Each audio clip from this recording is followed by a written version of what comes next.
Hey guys, I have Taylor Sadler here from Ink Cult. She is the manager and a tattoo artist at the tattoo studio over in what area? Enfield. Enfield. Oh yeah, yeah, Enfield. Excellent.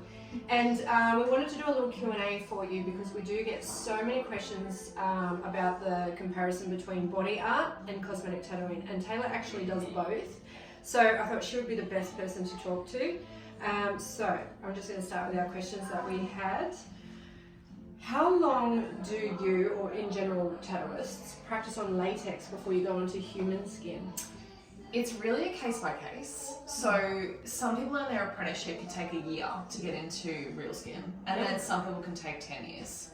It really, there's no, in the industry, there's no time frame as to how long it actually takes. It's case by case as per their skill level, how much time they put into it, what their social life is like, and what their drawing skills are like, and things like that. So, for example, one of the artists at our studio, Jesse, he was only an apprentice for a year and then moved on to a full artist and then opened up his own studio and things like that. We've had other apprentices that have been in for 3 years and still haven't touched real skin because they haven't been ready for it. Yeah. What do you think accelerates that process? I think just a really big drive internally. So if you're doing skins every single day, you're drawing, you're hungry for it and things like that as well, that really excels the process. If you've, got kids at home or another job or things like that slow it down. I guess the drawing aspect has a lot to do with it as well. So if you're not naturally gifted in drawing, things like that, it's a separate skill that you have to learn. So that can take the time frame down as well. But it's really about if you're dedicated enough to do the job, then you're going to excel a lot faster than the average person. It's the same with us. Technically, there is no qualification for a tattoo artist. It is... You just have to be signed off by your mentor, and then that's it. So there's no TAFE course, there's no uni degree, there's no drawing course, and a wood wage? Nothing. For apprentices? Nothing. You get zero. Oh wow! Yeah, you get zero. So because there's no money, you have to have a second income to be able to do your apprenticeship. Which is why it's so cutthroat. So what's the hardest thing? It's getting into the industry. That is the hardest thing. You know what? There's a very similar challenge for us as well, in respect of there's so much marketing around cosmetic tattooing. Absolutely. So, do your course and you're going to make all this money. Okay, you will have to put in all the hard work and you get through that training phase, but there is a period where you're still learning to become great at what you do. So it's not as quick and easy as a lot of places make out for it to be, which is why we have this mentorship support program. And I don't think any other academy offers it with cosmetic tattooing, but it's such a standard blueprint for tattoo artists. You guys have got to do all those hard yards, you've got to do the salary sacrifice, working for free. And that's what I say, with the cosmetic tattooing, you just have to spend so many hours on latex, and people underestimate that. And one of the biggest mistakes I see in our industry is when artists are using their clients to practice on instead of latex first. I think the problem with the industry at the moment is everyone thinks that they're a tattoo artist. They haven't actually learnt the fundamentals of being a tattoo artist. So it's so quick and easy to jump on eBay and get yourself a machine and jump on YouTube and have a look at machines and things like that. But the core difference between teaching yourself and having a mentor there is you don't know how deep you're going in the skin. You don't know what needles to use and things like that, because particularly in tattooing there's hundreds of needles that you can pick from, and they all do different things. So you can YouTube, you do a lot of work from home yourself, but in the industry is so flooded with people that are getting machines at home and trying to do things themselves, but they're missing the fundamentals. And this is a pretty hard industry, so people just don't understand that. Absolutely. I agree. That scares me too. I love talking to a tattooist because she says machine. When people come in here going gun, I'm like, stop switching. It's not a gun. Guns kill people. This is us. Machines make you beautiful. All right, so as someone who does both, in your opinion, what is the key differences that separate body art from cosmetic tattoo art? There's actually quite a bit. Pick three. There's quite a bit. So I've been technically an apprentice for 2 years, body tattoo, and then a cosmetic artist for a year. And the biggest challenges are things like, what I find challenging when you flip between the two is stretching of the skin. Yes. So stretching on the face, you only have to stretch a certain amount. You can hold your stretch, you know, for your eyebrows, your lips, your eyeliner. But when it comes to stretching someone's like throat, their, you know, thighs and things like that, it's quite a big area. You actually need a lot of hand strength and arm strength to do it. So I guess the obvious difference is like the drawing aspect as well. So I guess that's the difference between the body and the cosmetics, is cosmetics you simply working with what they already have and enhancing it. Whereas the body tattoo, you're adding something that doesn't exist to their body. So it is a real difference, and it does take that skill, and that's how you can determine the difference between someone who really loves their job and is creative versus someone who's just picked up a machine, because they won't have the fundamentals of how to turn the art into someone's body. The people that get into the industry for the wrong reasons, like if they just think of the dollar signs rather than the magic of transforming someone's life. But you're right as well about the placement of the art. Like people have asked me about freckles, because that's like very popular. Very popular at the moment. And for me, I just am not comfortable with tattooing something like in an open space. Like I need to be enhancing eyebrows or lips or eyes, like just creating something new that wasn't there before. I'm just so not comfortable with. A lot of cosmetic tattooists are getting into it though. So that was actually brings me to my next question. What's the most challenging area to tattoo? I remember you telling me this one. I guess it depends on the artist as well. Like as a whole, one of the most challenging areas would be someone's throat, for a few reasons. You can't push on it. The skin's quite thin, stretching it out, because it's such a delicate area, you need to stretch it a certain way. But I guess the biggest thing is it's really uncomfortable for the customer. So you can imagine trying to do like a beautiful, like symmetrical design, and then they start to move. So you've really got to hold them down in a certain way, you've got to stretch them out. We've even had customers where we've gotten a chair, like tattoo specific chairs, and stretched them backwards to stretch their neck out and things like that, to be able to pull straight lines and stuff on the neck. Personally, I find the bum really challenging. And then personally on my body, I think the hardest tattoo I sat for was my ribs and my back, because it's near like vital organs and things like that. Really? I didn't realise that made a difference. It definitely hurts more. I noticed I had some art done in these areas, and the only area that really hurt me, and I think it was because he couldn't get a good stretch, was that little dip in my waist. Ribs didn't bother me. None of those areas, leg, nothing bothered me. It was just a little dip in my waist. And I think it was just because he couldn't get a stretch. Because I remembered you saying about the stretch, and I thought, that's why this is hurting right now. And if you don't get a good stretch, not only will you not pull straight, clean lines, but also you can dig too deep into the skin, and that obviously hurts more. And on top of that, the tattoo blows out because you've gone too deep into the skin. Who pops pain better? He, she, or they? Definitely she. I need the answer to or that. they. So, we have a lot of men who come in and think they're really tough. And then they're getting a small tattoo and it's not great. We've had more men faint than women. But everyone's pain threshold's different, so... it's subjective. Absolutely. That's a nice way to put it. With body art tattooing, do you get blood? Do you get visible bleeding?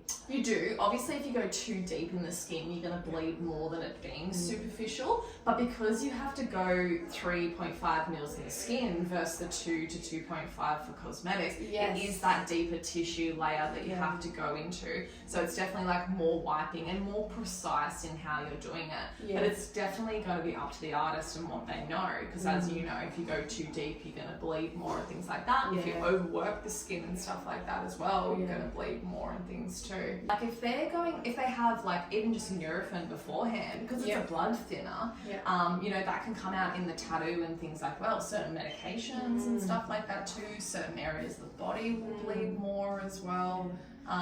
Very controversially, I don't tell my clients not to take thinners or fish oils or coffee because for my work, I don't work deep enough for it to be an issue. Yeah. But I know that it is an issue for you guys, isn't it? Like it's something It can be potentially like, depending on how much Nurofen they've had, it really doesn't make a difference. It's more like we have it on the consult form. So I often ask my clients, have you taken any ibuprofen or Nurofen? Yeah. Just in case they bleed a bit more, and I can say to the artist they've had ibuprofen, so it kind of makes sense as to why their blood would be a little bit thinner.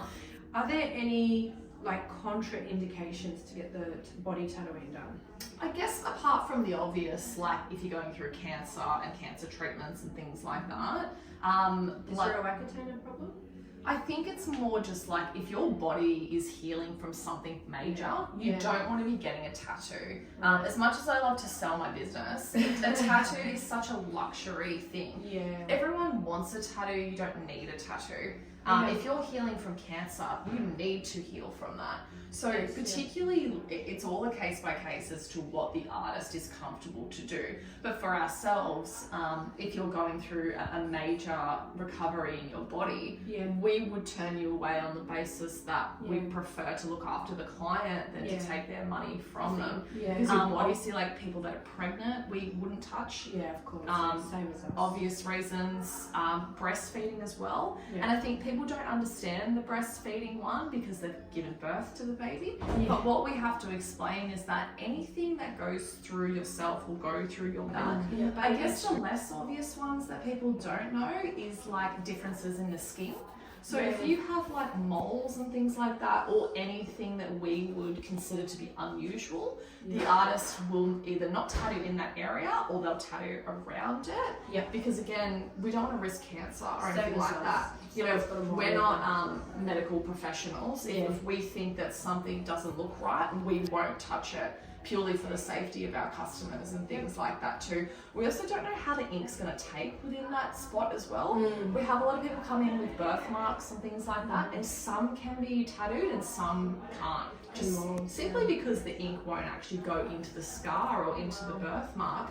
And so again, we do prefer people come in for consultations first. That way we can assess, what your general health is like, the area that we're tattooing and things like that too. So then you get the best result. Sometimes it could be a simple case of just switching arms because this arm has stretch marks and the picture won't come out as great. Of course. Makes sense. Yeah. That actually brings me to another question. Is there a skin type that's really tricky for you to work with? For us, it's oily skin, has different challenges.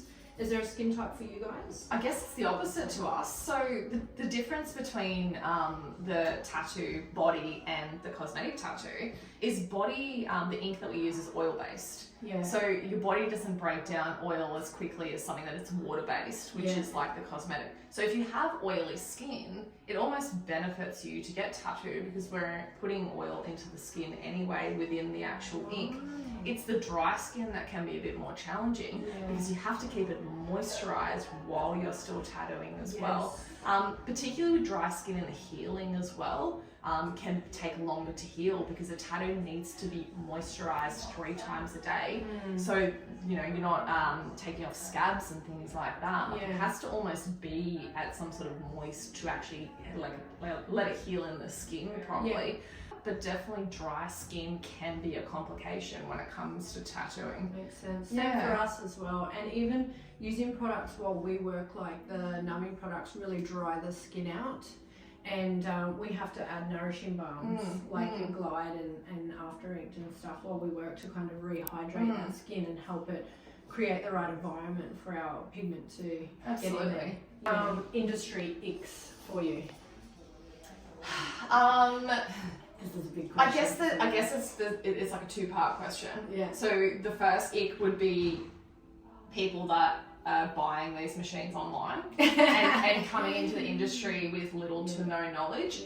Not only is that harmful for the customer, but it's flooding the market as well. So the people that have worked hard, who've done the research, who've done years worth of not being paid, apprenticeships and things like that, are not getting the work because your mate Brad can do it from his garage at home for $50. So I guess the thing with being an artist, the biggest ick is that it seems so easy to get into and it's more easier than it used to be because of the things you can buy on YouTube and social media and things like that as well. Yeah, lack of regulation. Absolutely, yeah. I guess a customer ink is just the obvious not turning up and missing your appointments. It's a challenging industry because it's commission based as well. Yeah, same with us. And then my other one was healing aftercare, wet or dry. What is your recommended aftercare? So with a tattoo, the best aftercare we can do is putting what we call a second skin onto the tattoo. Numbskull is the best brand. What it is, it's a sticker. It's almost like a clear contact. You know when you get a school book and you put a clear contact around it? It's a sticker that you put over the tattoo for 3 days. What protects the tattoo from elements when you step outside, so things like dust, sweating and all that sort of stuff as well. It stops it from getting infected in the first few days because that's when your wound is technically still open. No, it just peels off like in the shower. Does it take the skin with it? So it's like having sticky tape over the tattoo. Yeah. So it does really protect it in the first few days. Some people can be allergic if they're allergic to band-aids because it has an adhesive product in it as well. But otherwise, that is the best start you'll get for looking after your tattoos. After that, you want to moisturize 2 to 3 times a day with clean hands. So every time you touch the tattoo, because it's an open wound, you want to make sure that you're washing your hands first and applying a tattoo-specific aftercare cream. Yeah. So if it's not tattoo-specific, some of them have changed formulas and things like that. Yeah. So a lot of old school things will recommend things like Vaseline, Epipanthen, and Pawpaw. That can actually strip out some of the ink. Same as with ours. Exactly right. So it has to be tattoo specific because they've done the research to formulate, and they work with brands like World Famous and Dynamic and all the ink brands that we have to get the best result. So that needs to be applied 2 to 3 times a day, not to keep it wet, but to keep it moisturized. Yeah. Because what happens when you have dry skin is it starts to flake and peel more. Yeah. And 9 times out of 10, the customers will pick the scabs off because it is quite itchy. And what you're essentially doing is picking the picture off. So they'll come back to us and go, oh, this has dropped out. And you can see if it's been a scab that someone's actually picked because the colour peels off in a certain way. Yeah, okay. So 2 to 3 times a day, and it's for up to 8 weeks. Sharon, and also while you were talking, I noticed all your beautiful little teeth gems. Yeah, so my tooth gems, I do offer them at the studio as well. You'll find me at Enfield. They're all semi-permanent, so they are applied the same process as braces. So it's a bond, a composite, and an etch. I get supplied by Sparkle by Maya. They're local as well, and they're all Swarovski crystal or 18 karat gold. And you can take them on and off. So it's just a little bit of like bling for your tooth. It's no adhesive, and they'll last anywhere from 2 months to 2 years, depending on how you look after them. Oh, I love it. Yeah, just makes your teeth look a bit wider. I was just tattooing Taylor's lips, and I thought of about 10,000 more questions that I really wanted to ask her, but I've narrowed it down to a few of the main ones that I know that you want to know. When you're going in between ink colours, do you wash your needle in between, or do you just dip straight in? Absolutely. So you have a rinse cup, and then you go from one colour, rinse it out completely, and then go to another colour. Some artists will actually have individual needles for individual ink, but obviously it's quite expensive to do that. But very likely what they'll do is they'll wash it out each time, and then if they're applying white, they may grab a new needle so it doesn't spread into other colours and things like that. It'll be diluted.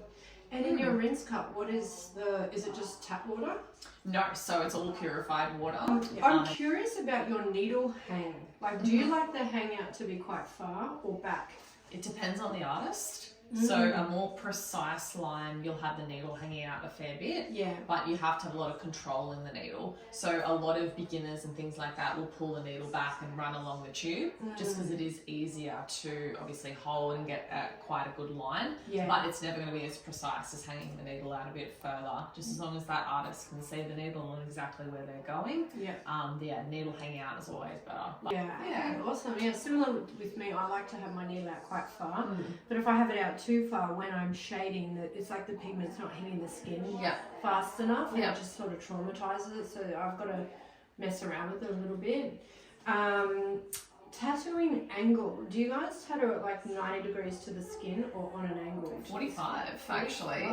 Yeah, 45, so it pushes into the skin. So it's just a bit different, and it all is dependent on like what body part you're doing as well. Because obviously like a more bony surface and things like that, you can change the angle slightly as how the person's curved and things like that. Right. But generally it sits at 45. Wow, okay. We do most of our work at 90. Eyeliner, I do it about 45 and really slowly. But I'm 90 degrees all the way. All the way. Yeah. Now, I noticed when I was last getting tattooed, he was using like this, I don't know, kitchen towel to wipe. And I find that wiping hurts more than tattooing.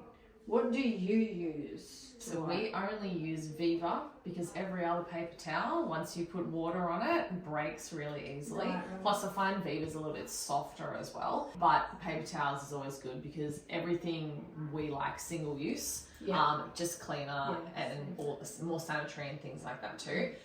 The wiping hurts more because obviously you're going over an open wound. Yeah. So the longer you tattoo, the longer it hurts because not only are you wiping over swelling, you're wiping over like the penetration in the skin. And because you've got a stencil underneath what you're doing, once you're finished putting your lines in, the artist has to wipe off that stencil to be able to see what they're doing. So it's more just irritation of the skin, if anything. Yeah, it is. Yeah, I have found that. With our tattooing, we tend to use little cotton rounds. Yeah. But actually, our other artist that was here, Taylor, she brought the textured cotton rounds from Kmart into my life. Yeah.